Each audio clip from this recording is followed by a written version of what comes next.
日本版 WOS 90係安裝 DTE Pedal Box， 佢解除油門限制，發揮真正性能，上車更好力。OK， 過嚟試下長時間啲嘅斜路，呢條斜路都幾斜㗎，上得到即係上到大帽山嘅啦。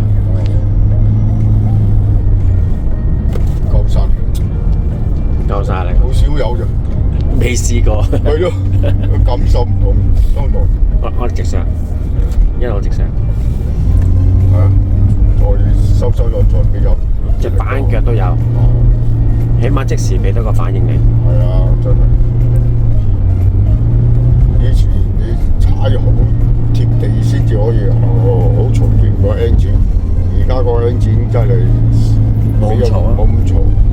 但力度又好夠。明白。好啊，咁我一路直上。我哋已經差唔多到啦。翻腳嗰下，翻腳下都即刻俾到你啊！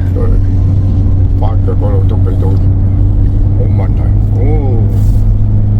OK， 我哋試完車啦喎，感覺上點樣咧？非常之好。邊架咧感受個力度啊，真係從來未試過。未試過。OK， 有改善咗邊幾方面咧？電咧都幾好，叉電好快，叉電快咗係。係啦，邊架咧油門啊好輕嘅，唔需要，應該就我懷疑都係好慳油嘅咁樣。係應該會慳到油嘅，因為冇咁嘈嘅 engine。係啦，係啦 engine 以前 engine 嘈就啲係轉數高，轉數高即係燒油多。係啦，而家真係好，而家低咗轉數係啦。咁同埋上斜好冇力咧？夠晒，我已經夠㗎啦，我就夠晒用。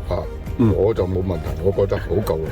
OK， 得好多謝晒。咁啊，如果大家想了解多啲嘅，可以 WhatsApp 俾我哋啦，63409933啊，電話27807943嘅。我哋就亞洲汽車材料有限公司，得個 DT System 嘅香港台嚟。唔該晒。